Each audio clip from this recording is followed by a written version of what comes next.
Welcome, everybody. I appreciate you spending the afternoon with us. My name is Nicole Gilbertson, and we are here to have our UCI Teacher Academy book club with Dr. Anthony Ocampo. It's called the Centering the Gendered Experiences of Second Generation Latino and Filipino Students.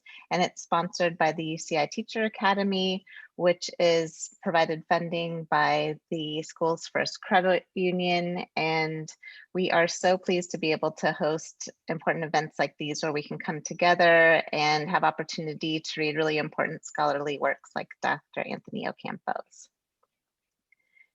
I'm going to just do a quick introduction of the UCI Teacher Academy, and then we will have a much more formal introduction of Anthony, and I'll turn it over to him. So the UCI Teacher Academy is made up of researchers and practitioners in the School of Education to support teacher educators, classroom teachers, and teacher leaders and administrators in their instructional improvement efforts.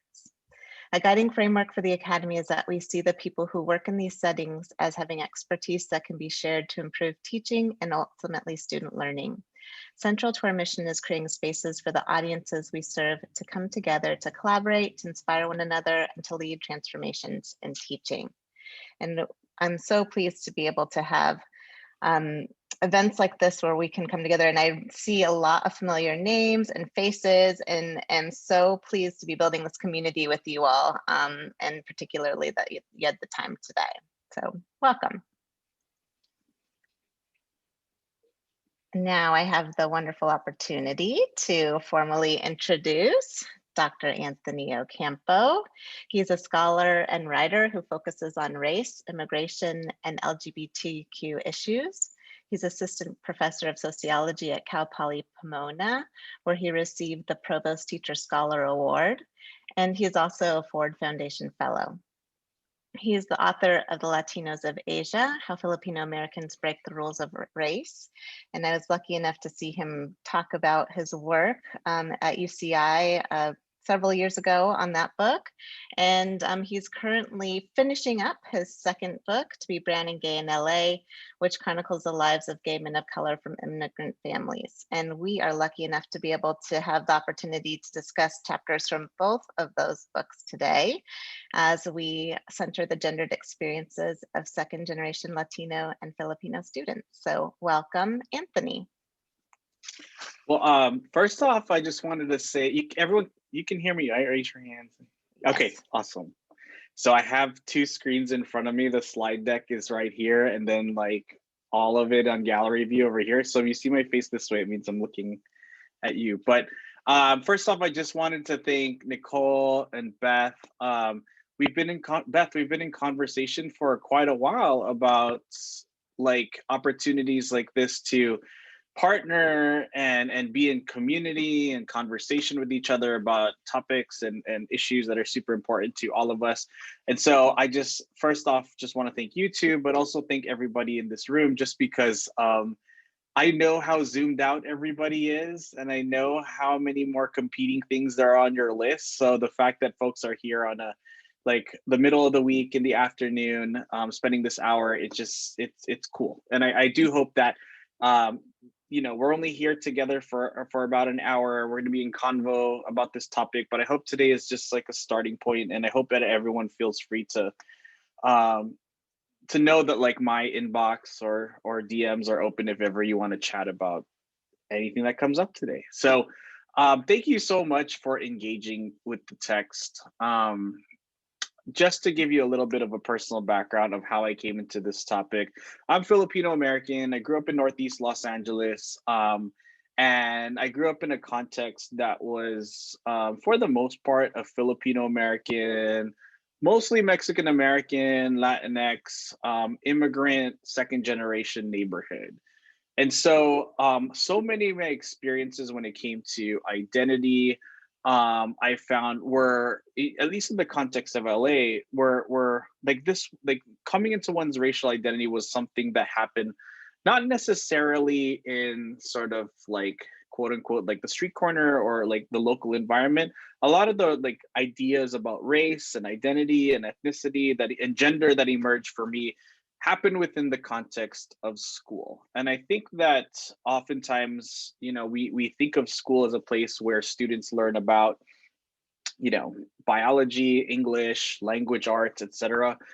But hold on, I'm just gonna put do not disturb because the text message thing is just popping up. But um, a lot of us think of school as a place where folks are learning about like those traditional subjects like language, science, mathematics, history, social studies, English, and more recently, it's been the case that more and more schools have been incorporating the study of race and ethnicity in the form of, say, ethnic studies classes.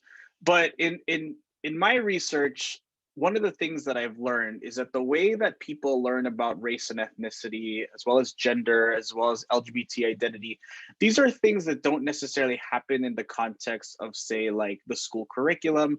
These are lessons about identity and lessons about one's place and how they fit into the, a school context and the greater society context that happen in the everyday interactions in school. Interactions with teachers, interactions with counselors, interactions with fellow students, interactions with parents.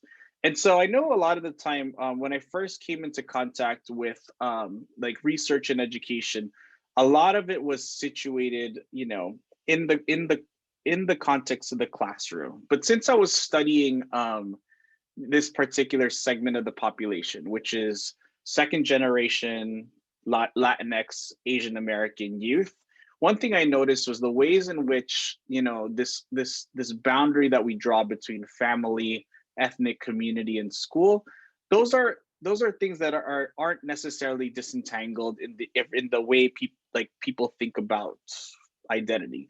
One sense of family is often tied to the way one interacts within a school context, and vice versa. So that's kind of the point of departure where I'm coming from. And one of the things I wanted to just share, I shared a little bit about my background. I'm a sociologist. My area of expertise is race, ethnicity, immigration, more recently, gender and sexuality. And a lot of this, to be completely frank, is motivated by my own experiences as a son of Filipino immigrants who happens to be queer, who in my own life experienced a lot of the lessons about race and lessons about LGBTQ identity off the books, if you will. And so what I wanted to do in my own research when I ended up pursuing the PhD, pursuing my life as a sociologist, is I wanted to focus on the way schools, in the way that they're structured, help people think about who they are in a relational way with other ethnic and racial groups, and also in the larger context of U.S. society with respect to all of the identities that you see in front of you. Part of the reason is that in my research, I found that the way that people think about identity is very much a frame that drives the way they're able to navigate their educational lives. It also shapes the way that their interactions are with teachers and other types of school authorities. I know that everyone in this room has had a chance to read certain segments of the book, but I just want to do a very, very, very quick recap. The first book that I wrote centered the experiences of Filipino Americans. And part of the reason I wanted to focus on Filipino Americans, besides the fact that, like, I very much do believe in that Toni Morrison idea of, like, if you don't see the book that you wanted to read, then I'm butchering the quote, but like, you should write the book that you should have been able to read. And so very much that motivated me to write this book. I just wanted to write a book that I felt like I should have been able to read in college. And as you can tell from the title, part of this was because the way in which, and I'm sure you encountered this in your own experiences at school, in your previous educational or academic like conversations, there is a very, very narrow conception of what it means to be Asian in the context of a school, which is often hardworking, model minority stereotype, whether the grades are there or not. There's a very strong assumption that Asian Americans have certain characteristics in part because of the way they're racialized within the context of a school, also in the way they're racialized vis-a-vis other racial groups in a particular school. So part of the reason I thought Filipinos was interesting is because it really, really showcased the ways that schools can be a site that helps people define what these racial categories are. So in the chapters that you read, the tweetable summary of the of the chapter was that in the context of high school, where Filipinos are like geographically situated in schools where they're like the predominant Asian group, what that means in a high school, or in the context of school tracking, is that they get pegged as the Asian ones, and then like Black and Latinx students are stereotyped in ways that is like subordinate, like in the local hierarchy of the school, Filipinos are sort of at the top. And then when they migrate to college, and they're in a context where there's a larger number of other Asian Americans, mostly East Asians, you see the ways in which the school has a way of creating a different meaning of what it means to be Filipino, and a different meaning of what it means to be Asian. So that was like the takeaway point. And this is, I just want to sort of spotlight that, because in our discussions a little bit later, I want us to think about how within the local context of school that you're in right now, in what ways is the demographic makeup of the school, but also the position of the collective of different racial groups vis-a-vis each other, how does that shape all the different aspects of your school lives, from who gets educational opportunities, for which students seem to be receiving the most investment, things like that. I was also writing this book as I began teaching at Cal Poly Pomona. For those that are unfamiliar, Cal Poly is a campus very similar to UC Irvine in the sense that we have a large number of Latinx and Asian American students. We have a lot of first generation college students. And what was interesting is that as I was writing this book, I would, alongside, I would teach classes on race and ethnicity, and then often ask my undergraduate students to journal about when did they learn that they were Latino or Latina, or when did they sort of develop ideas of what it meant to be Mexican American. And a lot of them, without any prompting from me, would write about some experience they had in school. And so I thought it was really interesting to see the ways, even with my students, who is not a group that I studied formally, the ways in which they understood themselves, like their narratives about who they are in school, in high school, in junior high, ended up carrying over to the way they navigated college. So the other chapter, so just, real quick, some of the things as a sociologist we're sort of primed to look at is, again, and this is a questions that I think everyone later on, it's going to be worth discussing we're going to break folks up into smaller groups and think about these questions of what's the racial demographics of your campus, what are the power relations between groups, what's the socioeconomic context, not just of individual students, but also of the surrounding communities. In what ways do things like a school tracking system affect, how groups are defined in the larger context? Beyond the structural dynamics in sociology, you're also trained to look at the interactional dynamics. And so, just some questions to think about and mull over before we discuss them later. What are the relationships between students and authorities? What's the relationships between students or among students? What sort of stereotyping, typecasting? Natalia Molina is this historian at USC who would call it racial scripts. What racial scripts exist within the context of your campus? As I was doing that earlier research on the first book, it became very clear whenever I would interview someone who happened to identify as LGBTQ, I started to notice that, like, but it became really obvious that, like, in my first book, given the constraints of like only having 200 pages to talk about something, I came to realize that I wanted to write a whole nother book but center the experiences of children of immigrants who also happen to be queer. And so for the second book, Brown and Gay in LA, I shared a chapter with everyone. That's, fingers crossed that book is going to be done by June. But it sort of does the same thing where I'm looking at the ways in the context of middle school and high school, how the racial demographics of a school play into the everyday lives of gay, Latinx, and Filipino American young men, power relations, the socioeconomic context, the school tracking system. Interactionally, some of this I'm looking at the same things, but the key that I'm looking at here is also a term that I'm sure most of you are all familiar with by now, intersectionality, which is this idea that individual folks can live at the intersection of racism, sexism, and homophobia. Intersectionality, just to properly cite, is a concept that emerged from Black women thinkers from the late 1970s to the 1980s and 90s. I'm talking about legal scholar Kimberly Crenshaw, sociologist Patricia Hill Collins, Bell Hooks. We also have lesbian feminist thinkers like Barbara Smith, Audre Lorde.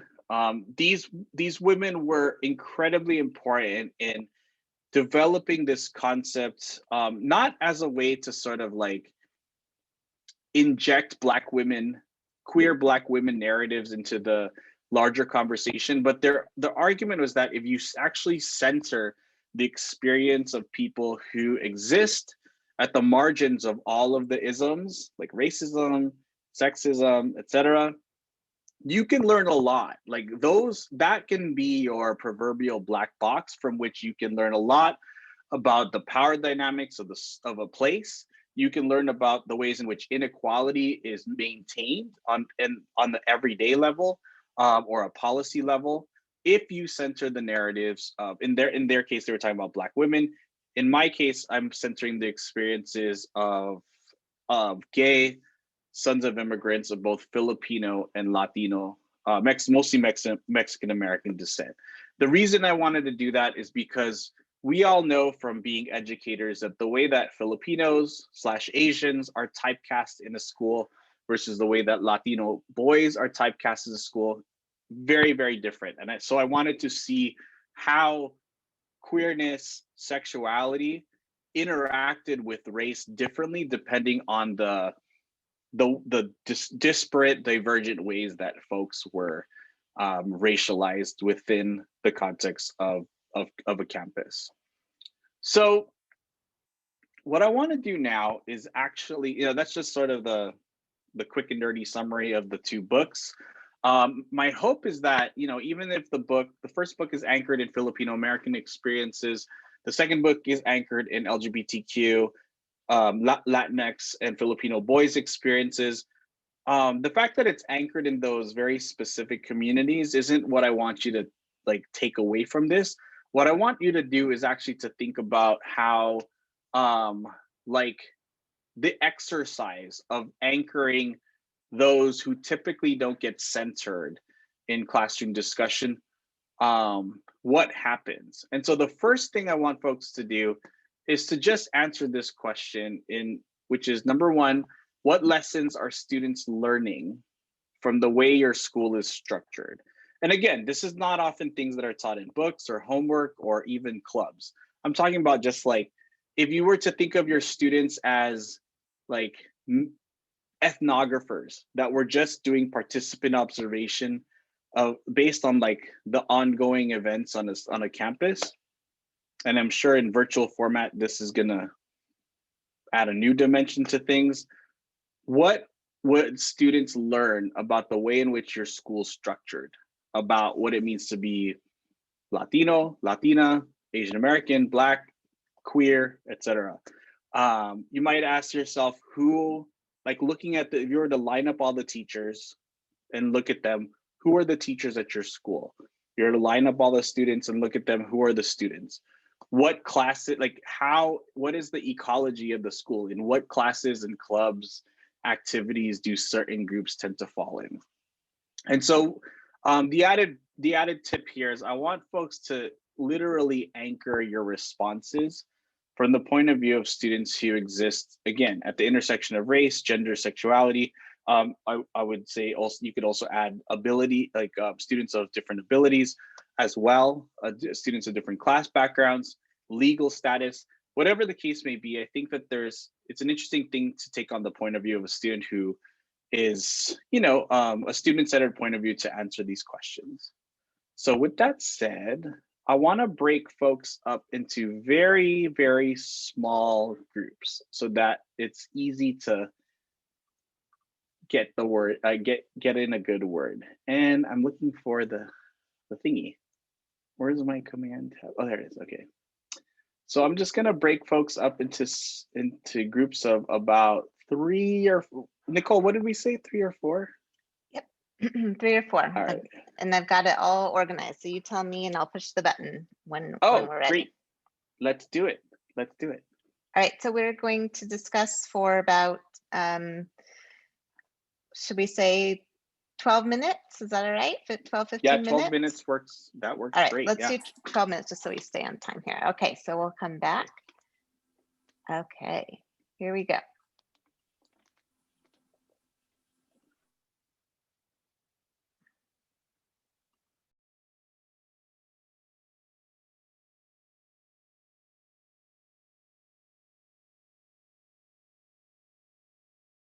Nicole, I think I took myself out.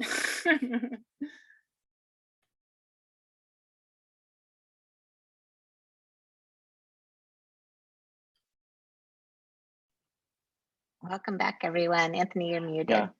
Yeah. So I it's one of those mid-sentence. It's just, let me just rehash what we were talking about the group. So our group was talking about how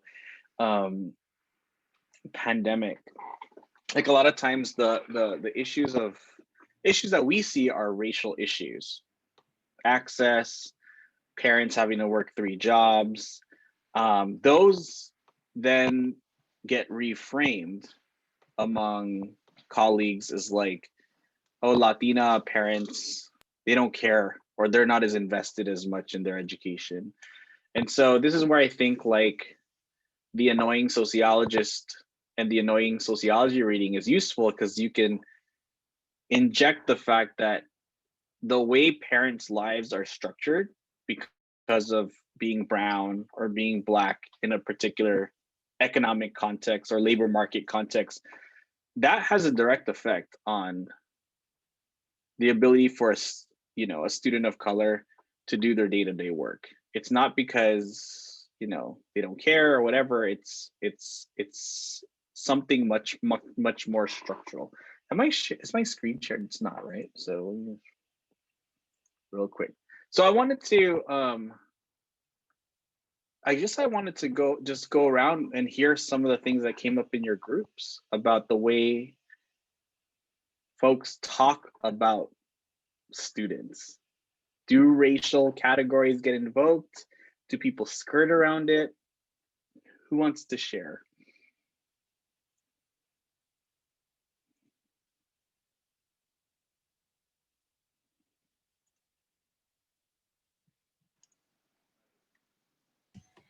I'll share.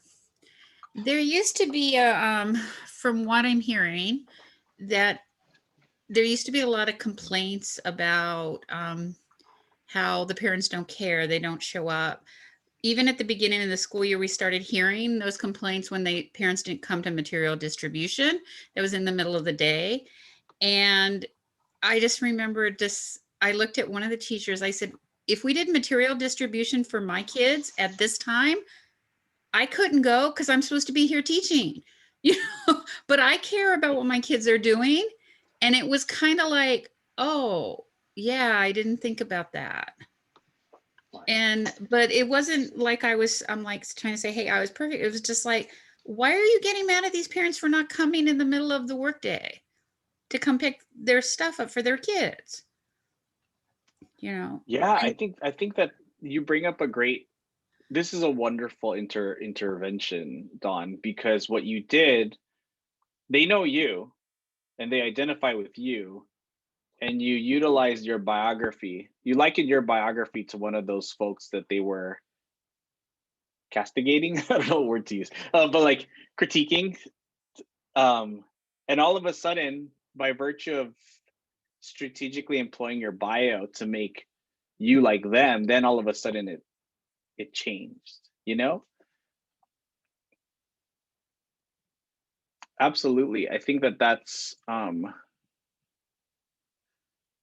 there is, again, this is an exercise that I think I very much hold on to from the work of Black feminist scholars, is to literally just imagine what the world or this situation looks like from the perspective of a Black woman. And just painting that picture already does so much to help you pivot that conversation or recalibrate that conversation in a way that doesn't reinscribe negative stereotypes. How about other folks? Let's take one more comment before we.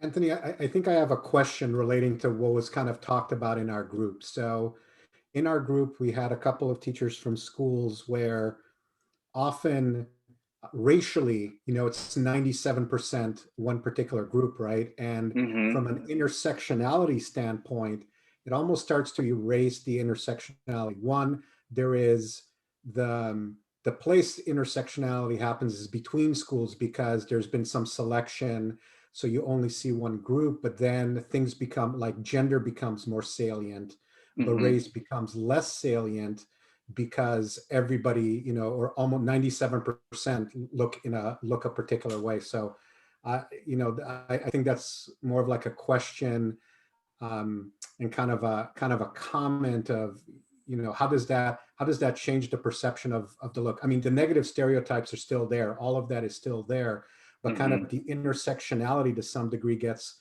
washed away along racial lines because there isn't that racial diversity at the school.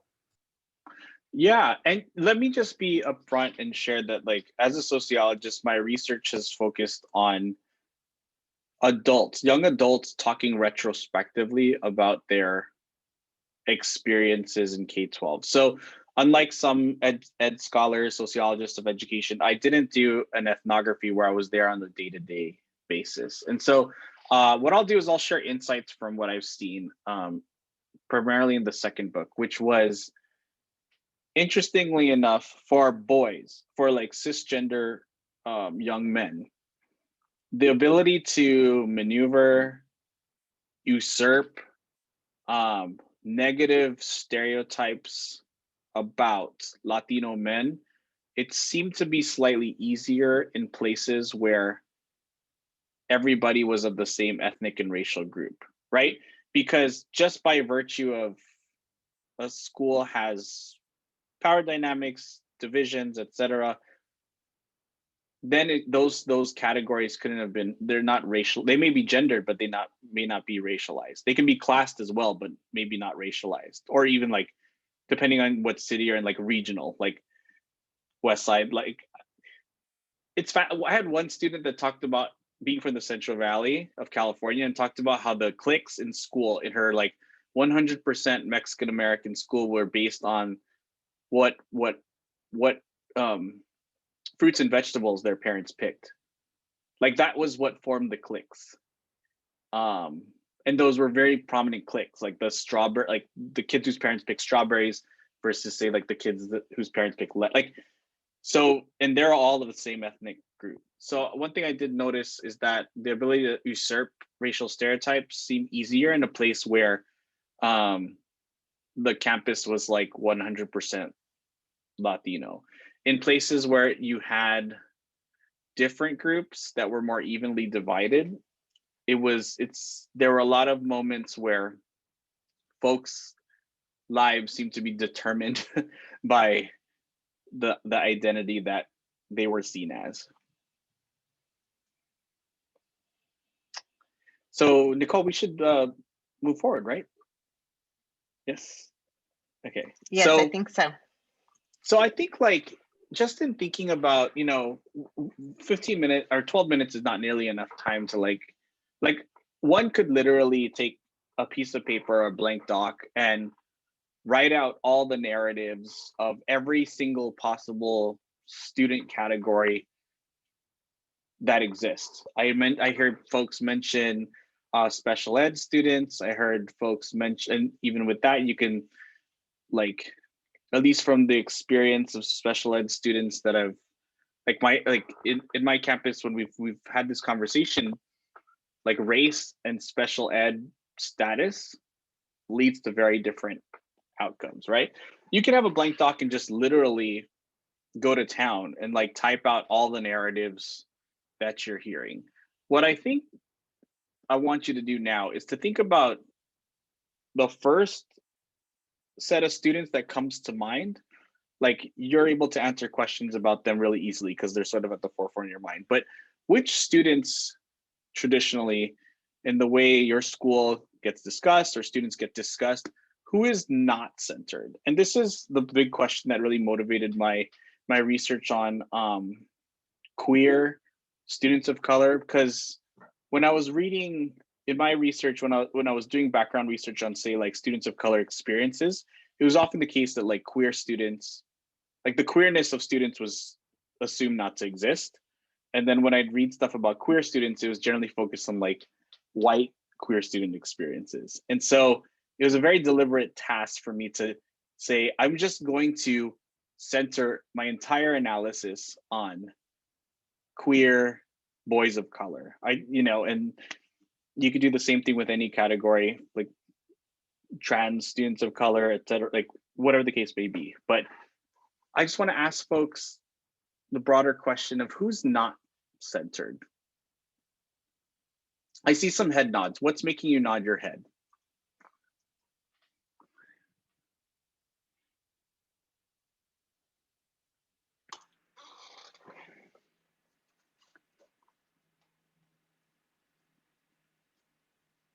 Dare I call on oh, Susan, I see you unmuted. Oh, shoot, you saw that. I did. I'm thinking who is not centered are my students that maybe struggle. I'm at UCI, so I'm not at a K through 12, but I do see that it's probably students who struggle financially.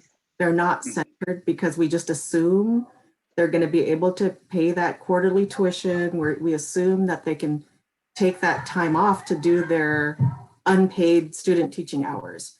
That they have the financial means to purchase the textbooks and bandwidth, the internet, good internet, because we've been on Zoom all year. Yeah. So for sure, to me, that's the student who is not centered. It's the student who is financially struggling. And oftentimes those are my students of color who, I have students of color, and they are buying the exact same textbook as everybody else. And for some students, it's a bigger burden. Having the Zoom space is a bigger burden. And I was telling my group that I can see when we have our Zoom classes, some of my students are in beautifully decorated homes, just beautiful, like, magazine worthy homes, and others are trying to like cover as much as their background as possible. And it's just, I have a, diverse group of students, and I know if I don't think I'm centering the students who are struggling financially.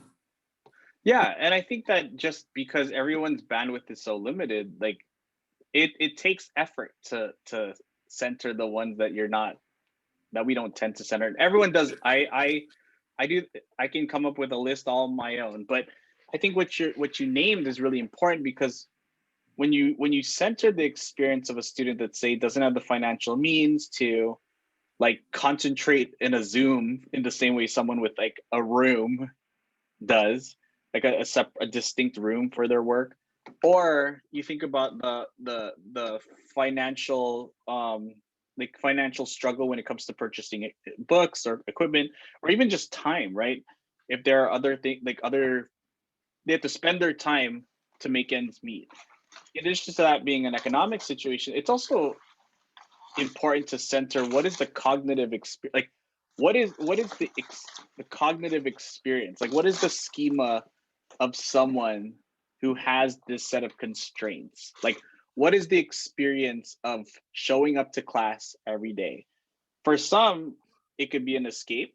For others, it's an uphill battle just to arrive right at you know, a space where they can have video. And it's very clear when I see my students like zooming from the car or, you know, talking as they're driving because they have to get to their shifts. And so how can, like for me, as a professor, I've thought about, okay, if that's the reality, in what ways can I construct my courses and like, so that those students don't feel like that feeling is minimized as much as possible. And that's actually a good segue to this question here is, you know, Susan, thank you for volunteering that, but I think that all of us have our own versions of those answers floating in our head. And I guess just as an exercise, I know we're limited on time, is if we were to imagine the decisions we make about curriculum, clubs, events, but they were anchored around students who are students of color, women, gay, lesbian, transgender, students of different ability, low income, undocumented, all of the above. What might our design process or planning process, how might it vary if those invisibilized or decentered students all of a sudden become the center? So I know that it's 4:51. And so what I'm hoping, can we get into small groups and just see if we can touch this question before we part ways? And then I want us to reconvene with at least like 3 minutes to chat. So Nicole, can we reconvene into the rooms again? Absolutely.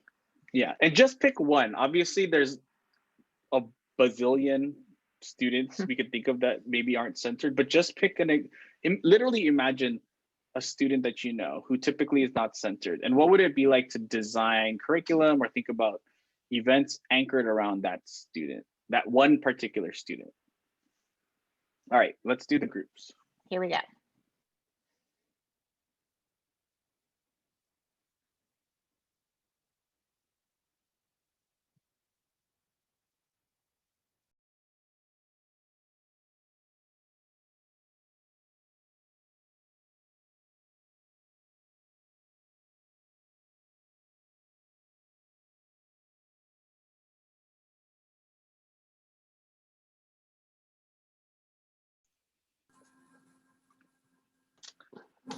So I just want to, I was in a group where we, you know, we only got to talk about 2 examples of students, a student that potentially is questioning their sexuality, and another case where a student, the teacher wants to engage in racial equity discourse, but parents are very anti that, and they're now like present in real life and intervene. So the point of today wasn't necessarily to like fix anything or come up with the answers, but just to experiment with a way of thinking, you know, to use sociological toolkits, structural understandings of the way schools are like play out, ways in which, you know, stereotypes emerge and get maintained, and sort of thinking about the students that don't get like typically get airtime. And so I know that in our convos, a lot of reimagining took place. I am pretty sure that you could spend many more days, hours, days, weeks, months reimagining.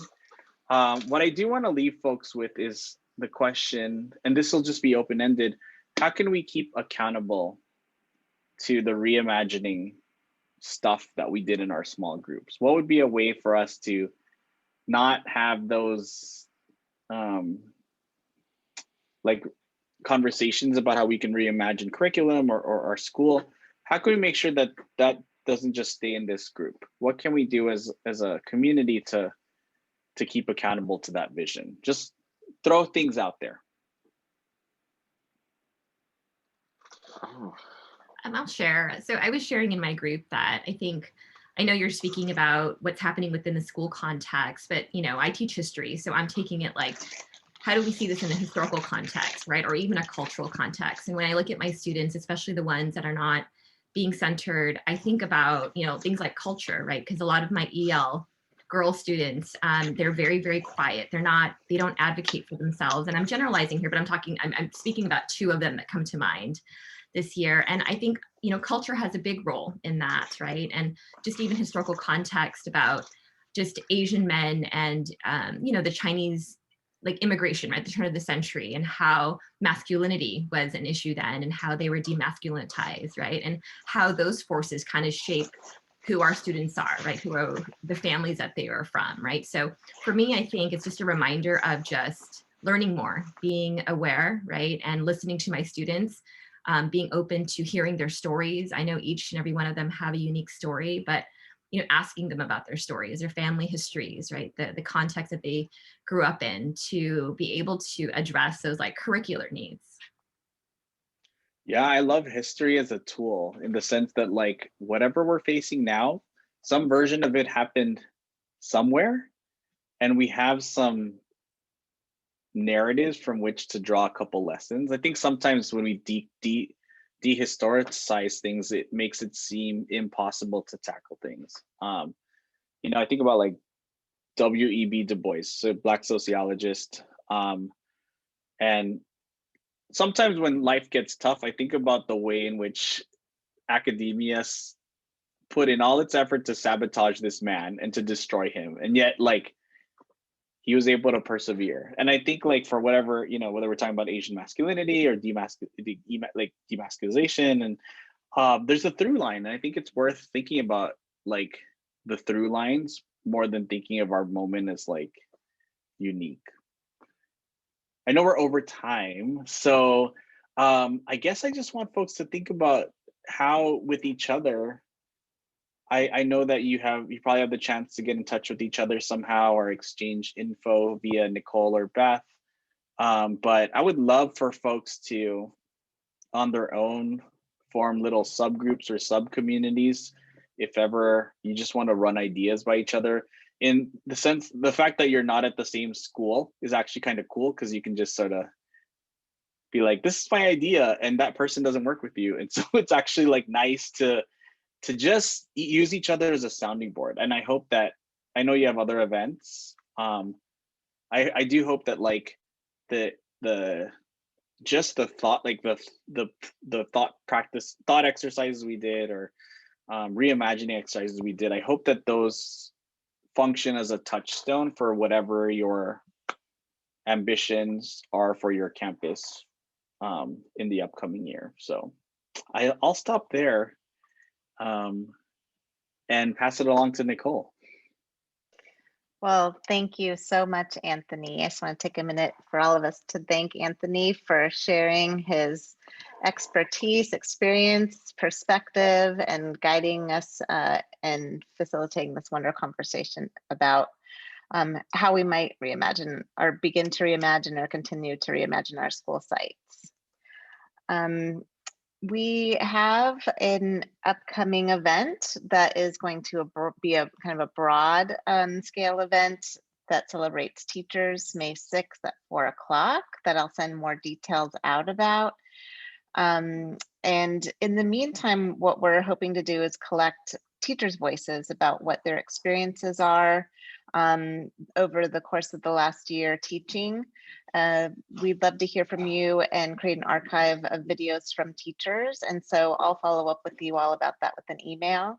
Jane and I are also starting a workshop series in April that we're hoping to continue this conversation, because I know quite a few of us have come together now several times about learning to listen to improve our instruction. So I'll follow up with you all about that as well. And then I want to close out. We created this Jamboard for us to also keep ourselves accountable and share ideas. I didn't create a survey for this. I'm also not a survey to everybody in email and all of the other kind of things that are, you know, more administrative and bureaucratic.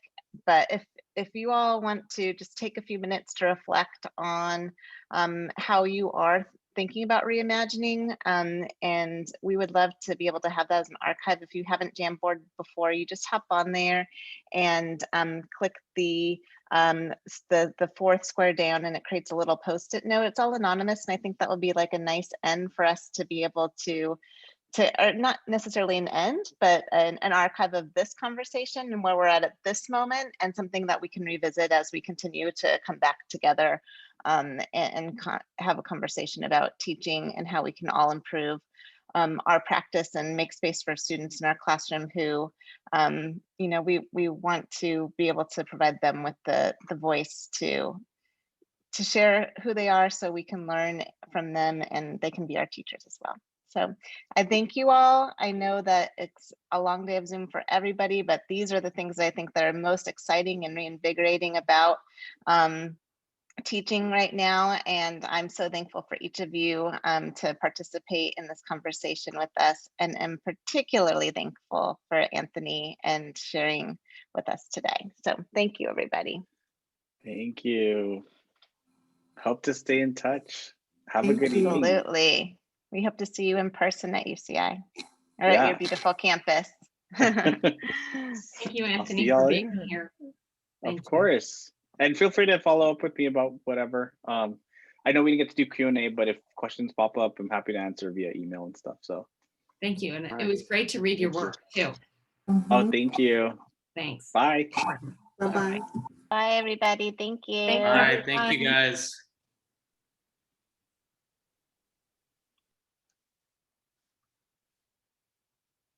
Take care.